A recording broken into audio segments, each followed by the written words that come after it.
Alors, on commence! Allô, hello! Donc, je suis désolée là, pour le petit contretemps. Là. On était supposé de partir ça à 2h30, mais je vais éviter les détails. Geneviève, je lui en ai parlé, je vous en reviendrai là-dessus. Aujourd'hui, c'est elle qu'on met en lumière. Bon, et non mon chien. Bon, merci, Charlie.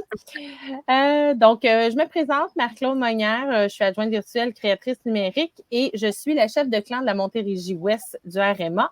Et aujourd'hui, je reçois Geneviève Pinot, Pinot, fondatrice du Centre d'éveil Culbute et Caline. Donc, allô Geneviève. Bonjour Marie-Claude. Ça va bien? Oui, ça va bien, ça va bien. Merci de me recevoir. Ben, ça me fait plaisir. Écoute, je suis bien contente de mettre en lumière les entrepreneurs du Québec parce que comme on se parlait tantôt, tu n'es pas de la région même de la Montérégie, mais tu es dans le coin de Drummondville, si je ne me trompe pas.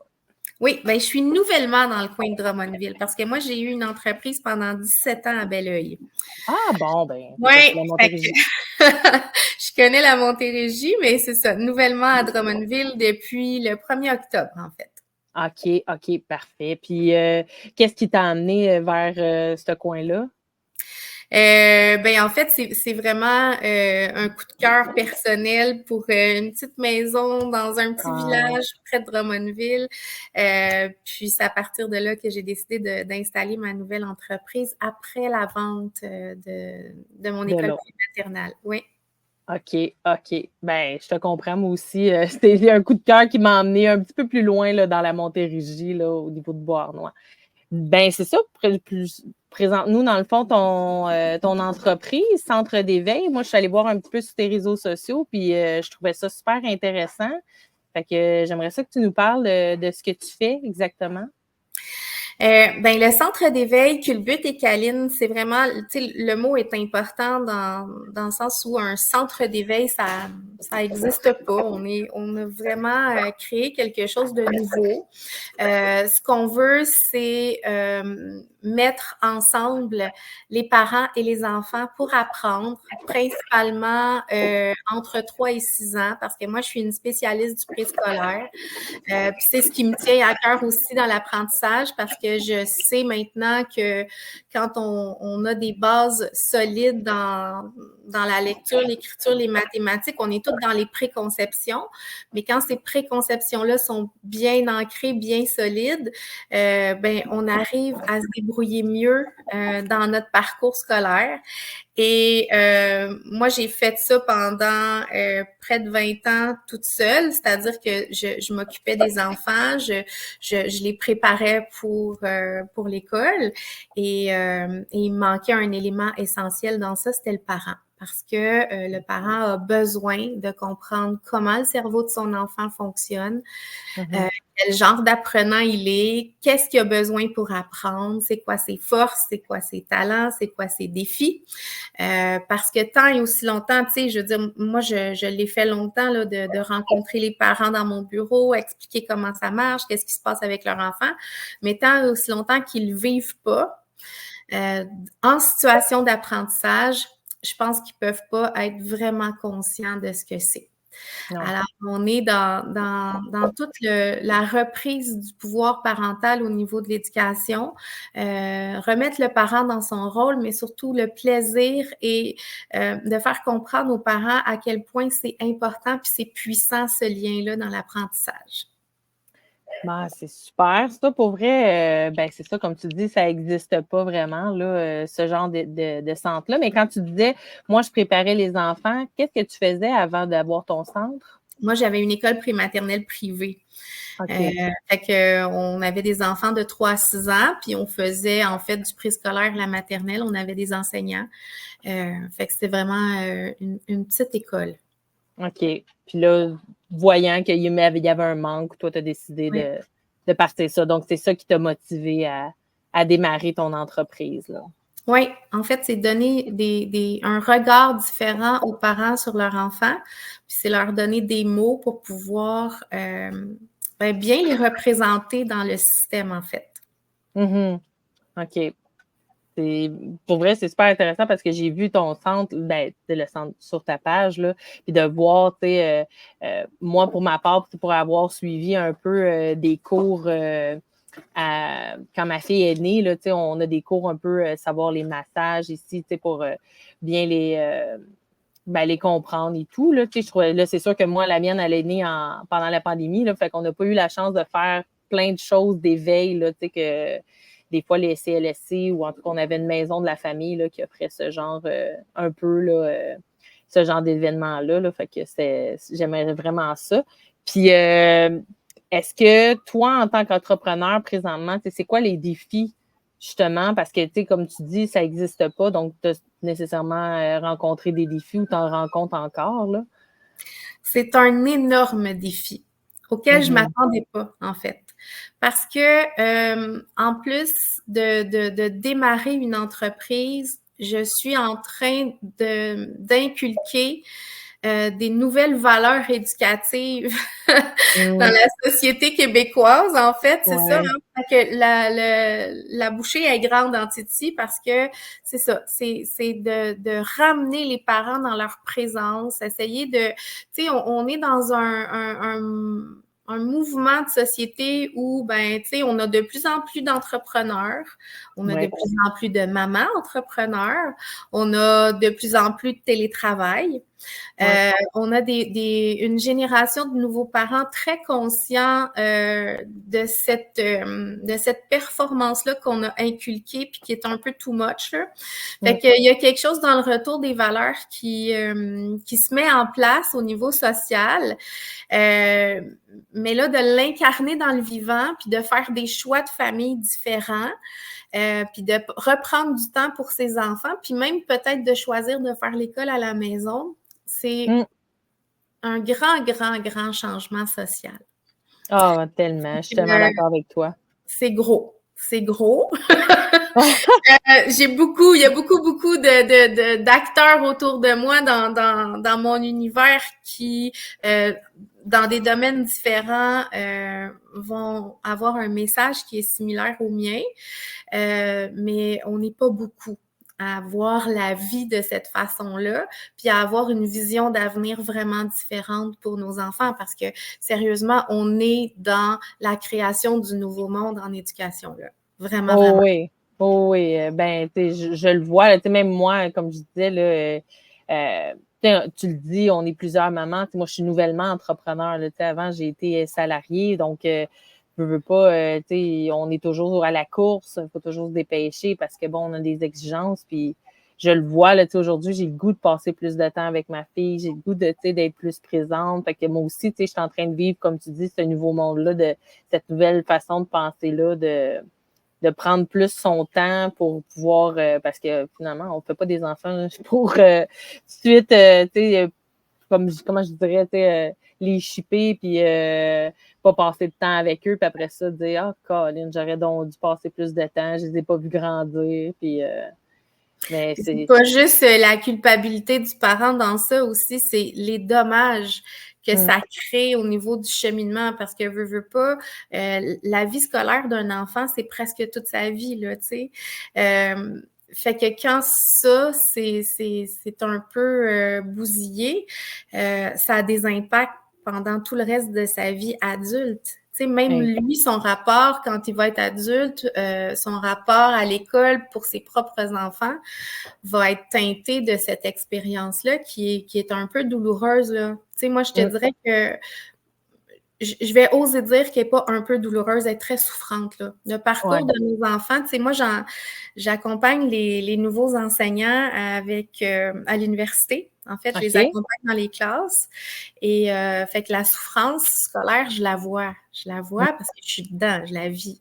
Puis c'est un peu ça aussi, tu sais, Culbut et Caline, c'est de dire, mais c'est quoi notre porte d'entrée pour modifier quelque chose, vraiment? Ben, ça appartient pas à l'école. Malheureusement, ça appartient pas à l'école, ça appartient aux parents, ça. Fait que, tu sais, nos enfants, ils vivent des vies d'adultes, là. Tu sais, ça fait à peu près, tu sais, quand on dit, ben, on est dans le nouveau monde, mais ce que je suis en train de te dire là, c'est ce qui se passait il y a 40 ans, là. Tu comprends? Il n'y en avait pas de service de garde d'école, on n'allait pas à la garderie, on venait dîner chez nous, puis après l'école, à 3h15, on allait jouer dehors. Tu sais? Fait que, mais ça s'est transformé, ça, parce qu'on a choisi, en tant que société, d'avoir un système économique qui est fort. Puis, ben là, c'est nos enfants qui en payent le prix parce que on a comme 25 ans de recul là-dessus. Puis là, on se rend compte que nos jeunes dans la trentaine, là, ils sont très, très anxieux, là. Ils sont très anxieux, ils sont brûlés, ils en peuvent plus. Ils ont de fou. Financièrement aussi, ils sont à côté là parce que là, on est dans la surconsommation continuellement. Puis là, on peut plus continuer à ce rythme-là. Mais les grands perdants de ça, c'est nos enfants. Parce que là, on les envoie 10 heures par jour à la garderie ou à l'école. Puis au lieu d'aider le développement du cerveau, on le brise. Fait que là, on crée de l'anxiété, on crée des TDA, on crée tout ça, là. Parce que c'est pas vrai, plus que 50 de nos enfants qui ont besoin de médicaments pour aller à l'école. Fait que là, quelque part, au niveau social, il faut se questionner, là. Ça appartient, c'est pas juste la faute de l'école, cette affaire-là, là. Non. Ben, c'est sûr que, tu sais, mettons, je sais que c'est très mauvais, là, on le dit, là, tu sais, de laisser nos enfants très longtemps, mais tu sais, si je prends, par exemple, la mienne, moi, j'ai de la misère à aller la chercher à la garderie. Pas parce que ça me tente pas, parce que des fois, je vais la chercher de bonne heure, puis là, maman, hein, t'es trop de bonne heure. Parce que là, elle aime ça jouer, elle aime. Fait que là, ce que je fais souvent, si ça leur dérange pas, des fois, je vais rester une demi-heure, 45 minutes avec elle dans la garderie parce qu'ils ont une cour grand comme un parc de soccer. Fait que ça fait en sorte que, tu sais, je suis capable, comme tu dis, tu sais, de m'impliquer dans ces activités avec elle et tout. Fait que, tu sais, ça pour vrai, je trouve ça le fun, là, tu sais, de pouvoir me permettre ça, là, tu sais, maintenant, parce que avant, en tant que salarié, j'aurais pas pu. Je serais allée la chercher à 5h30, puis ça serait go, on s'en va, la garderie ferme, il faut aller manger. Fait que. C'est ça. Non, ouais. Mais tu sais, on a des petits-enfants avec des cerveaux qui sont en construction. On leur donne des rythmes d'adultes plus grands, des rythmes de vie plus grands que ceux des adultes. Puis là, il faut ramener ça, là, parce que ça peut pas. Évidemment, on crée des enfants anxieux, on crée des enfants qui sont toujours bousculés. On respecte pas le rythme et l'essence, là. Puis toi, on parle d'enfants. Est-ce que, dans le fond, tu en as des enfants, toi aussi? Oui, mais moi, j'en ai trois. J'en ai trois qui sont des adultes maintenant. La dernière a 17 ans. Mais oui, moi, j'ai toujours été une maman entrepreneur. Mais tu sais, la raison pour laquelle j'étais une maman entrepreneur, c'est justement parce que je faisais mon horaire de travail en fonction de l'horaire d'école des enfants. Puis malgré tout ça, tu sais, j'ai toujours eu la chance d'avoir un village autour de moi qui a pris, qui m'a supporté dans ça parce que mes enfants n'ont jamais été à la garderie, au service de garde d'école. Je les avais avec moi, puis fait que ça se peut ça. Ça se peut, ça. Puis il faut ramener ça aussi. Tu sais, Culbut et Caline, c'est un peu ça l'objectif aussi, c'est de créer des communautés de mamans qui ont des visions de la vie qui sont similaires, puis de leur permettre de pouvoir s'entraider, puis de recréer un village autour d'eux autres pour justement continuer de travailler quand même à temps partiel ou avec des horaires qui sont atypiques, mais d'avoir des gens qui sont supportants autour d'eux autres sans nécessairement être obligés de confier ça à des gens qui sont à l'extérieur. Ça n'enlève rien aux éducatrices en garderie, ça n'enlève rien aux enseignants, mais c'est pas les figures d'attachement primaires d'un enfant, puis c'est pas de ça dont il a besoin en premier. Non, tu as tout à fait raison. C'est vrai, puis l'expression le dit, ça prend un village pour élever un enfant, mais aujourd'hui, c'est ça. Fait que le monde est tellement rendu individualiste que, tu sais, on a de la difficulté à même juste avoir de l'aide des fois d'un voisin ou, tu sais, de quelqu'un qui... mais... On n'accepte plus cette aide-là. Puis même entre elles, les mamans, souvent, le premier élan, c'est de dire « Oh non, c'est correct, je vais... » Puis là, tu sais, oups, d'un coup, ils se rendent compte, finalement, ça changerait quoi si j'acceptais cette aide-là, tu sais? Exact. On n'est plus capable de recevoir l'aide des autres non plus. Non, exact. Mais en tout cas, il faut que ça change. Puis c'est le fun d'avoir des gens comme toi qui sont là, qui ont une entreprise comme ça, pour venir changer la mentalité des gens, justement, puis leur montrer que c'est possible, puis qu'on ait un réseau, un peu comme on a en ce moment, le réseau des mères en affaires, qu'on met des gens comme toi en lumière, puis on voit que c'est possible de se créer un réseau pour s'entraider. Puis dis-moi, dans le fond, t'aurais-tu des trucs ou des choses que tu pourrais partager de ce que vous faites, que certaines mamans qui nous écoutent, justement, seraient intéressées à apprendre ou je sais qu'on peut aller voir parce que, mettons, on n'est pas du coin de Drummondville puis on ne peut pas aller à ton centre. Là. Y a-t-il quelque chose qu'on peut avoir accès, nous, de l'extérieur? Oui, bien, en fait, on est en train, parce que ça ne peut pas rester à Drummondville. C'est impossible. Ben non. Ça peut pas rester mais juste non, à Drummondville. Ça marche pas parce que c'est vraiment une philosophie qu'il faut qu'il grandisse. Fait qu'on est en train de développer, en fait, il y a plusieurs choses. La première chose, c'est que moi, je forme. J'ai une formation en coaching. Moi, je suis formée pour former des coachs. Okay. Des coachs d'apprentissage principalement. Donc, là, on est en train de développer une partie où j'ai envie d'aller former les éducatrices en milieu familial à la philosophie Culbute et Caline. C'est-à-dire, il y a une grande partie de la formation qui est comment ça fonctionne le développement du cerveau d'un enfant, qu'est-ce qu'on a besoin pour apprendre, qu'est-ce que ça fait quand on implique le parent dans le processus, qu'est-ce que ça change, leur donner une banque d'activités qui va venir développer les compétences préscolaires, en fait, au niveau de la lecture, l'écriture, les mathématiques, la motricité, le langage, etc. Puis qu'ils puissent, elles aussi, faire venir les parents à assister à des activités pour que ces parents-là prennent conscience de comment leur enfant apprend. Puis que les enfants aussi puissent, parce que là, ce qui arrive, ce qui est en train de se passer, c'est que avec l'apparition des maternelles 4 ans, souvent les clientèles 4 ans, 5 ans des milieux familiaux vont s'en aller à la maternelle 4 ans. Pour moi, ce que je dis, c'est que attention à la grande structure.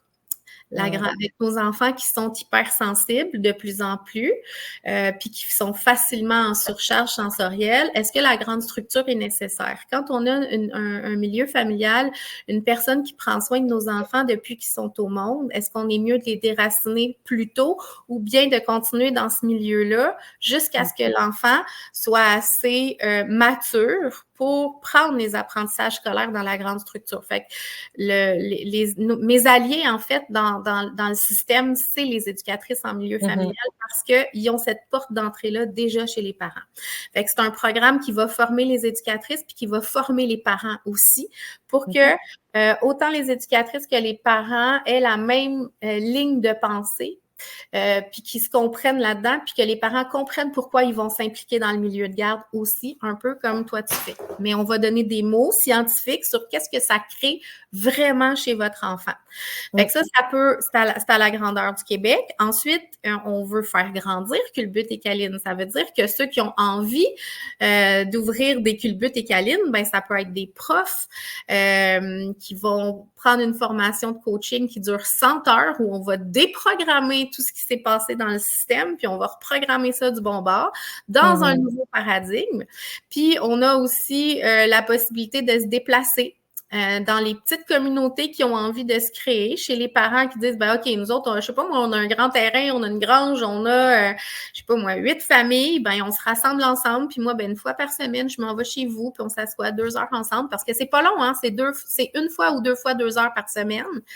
Ouais. Puis ce qui est important de dire aussi, c'est que moi, ce que j'arrivais à faire toute seule, avec tous les diplômes d'enseignant puis d'éducation que j'ai, en une année scolaire avec des enfants de 3 ans, on arrive à le faire en 2 heures avec le parent. Fait que moi, j'ai jamais vu ça de ma vie au niveau de la puissance de l'apprentissage quand les parents sont là. Fait que ça change tout parce que on va vraiment plus loin. On va stimuler les enfants avec ce qu'ils sont, hein, parce qu'ils puis ils vont vite, nos cocos, là. Les enfants 2024, là, c'est pas les mêmes enfants qu'il y a 20 ans au niveau de tout cet éveil-là, là. Non. Je sais. Ben, en tout cas, pour moi, je ne sais pas si la mienne est spéciale, mais je le vois que, mon Dieu, des fois, elle me sort des choses, là, puis je dis totalement ailleurs, là. Oui. Mais... ben, j'espère, en tout cas. Donc, ça, c'est une de tes visions de vraiment voir un peu de culbute et câline un peu partout, là, ben, en tout cas, on va te le souhaiter. On va te le souhaiter sincèrement.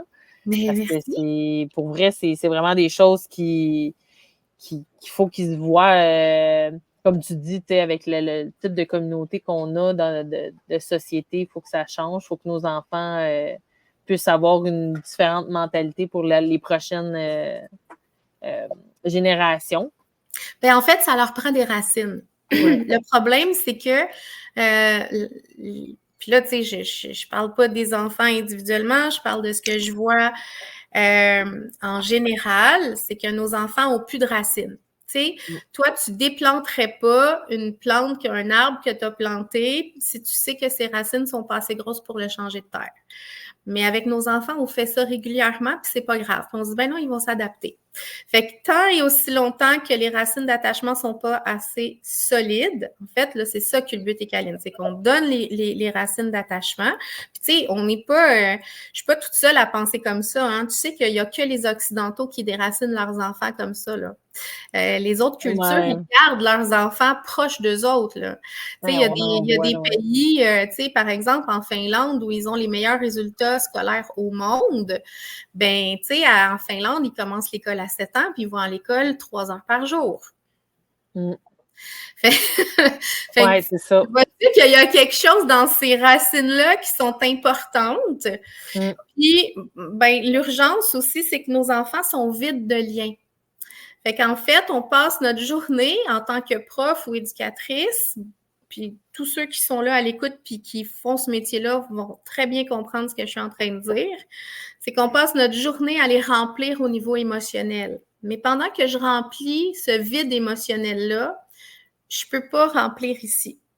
Fait que je fais pas ma job de prof, comprends-tu? Je ne fais que remplir au niveau émotionnel. Et quand ils repartent chez eux, puis qu'ils reviennent le lendemain, ben, ils sont encore aussi vides. On a oublié de prendre du temps avec nos enfants, là. Tu sais, la vitesse, les écrans, la surcharge, les enfants qui arrivent de l'école qui font des crises parce qu'ils sont fatigués, brûlés à côté. On brise le lien entre le parent et l'enfant parce que le seul moment qu'on a avec notre enfant, c'est un moment qui n'est pas agréable parce que l'enfant arrive de ces structures-là en surcharge. Puis là, ben, on embarque dans une roue d'opposition, puis de mauvais comportements, puis de recherche d'attention. Fait que c'est tout ça qu'il faut ramener à la bonne place, là. Ben oui, c'est tellement vrai. Là, on va les chercher, ils sont, comme tu dis, ils sont en crise, mais là, on est dans l'heure du souper, puis ah ouais, let's go, on se dépêche, on mange, après ça, c'est l'heure du dodo. Il n'y a comme pas de on se dépose, puis ah non, je sais ce que c'est, là, pour ben comme je dis, par expérience, je le vois quand je passe plus de temps avec elle, ça va comme plus se calmer que si je la dépêche, puis là, ouais, let's go, puis il faut que ça run.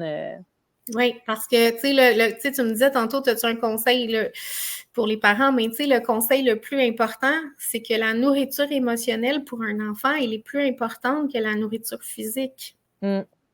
Fait qu'il faut remplir ça. Ça n'a pas besoin de durer 4 heures par jour, tu comprends, mais il faut prendre le temps tous les jours de remplir le réservoir émotionnel. Si le réservoir émotionnel il est rempli quand je pars à l'école le lendemain matin, ben là, j'ai de la disponibilité pour apprendre. Fait parce que j'ai pas à remplir un manque. Exactement. Parce que ça, il faut que ça soit rempli avant de passer. Puis le cerveau fonctionne comme ça. Dès que le cerveau limbique est sollicité, ça se rend pas dans mon lobe frontal. J'arrive pas à construire mes apprentissages. Fait que ça, c'est prouvé scientifiquement. Mais maintenant qu'on le sait, qu'est-ce qu'on fait avec ça? Ça veut dire que les moments cœur à cœur avec les parents le soir puis le matin avant de partir à l'école, c'est ultra important. Ben, tu confirmes exactement ce que je fais d'abord, que je trouve important. Ben, maintenant que, comme je te dis, je prends plus le temps parce que je l'ai. Je comprends qu'il y a certains parents qui n'ont pas nécessairement le temps tout le temps. Parce que, bon, justement, j'en faisais partie, je devais partir de bonne heure parce que je travaillais loin, puis là, j'avais pas vraiment le temps. Mais je pense, comme tu dis, pas besoin que ça dure 4 heures, que ça peut juste être probablement un 10-15 minutes le matin, être assis avec notre enfant. Moi, je sais que des fois, elle dit, maman, joue avec moi, dessine avec moi. J'ai juste fait un petit dessin l'autre matin avec elle, puis ça avait l'air comme bien en masse, là, fait que good, fait que parfait. Puis sinon, qu'est-ce que je voulais dire?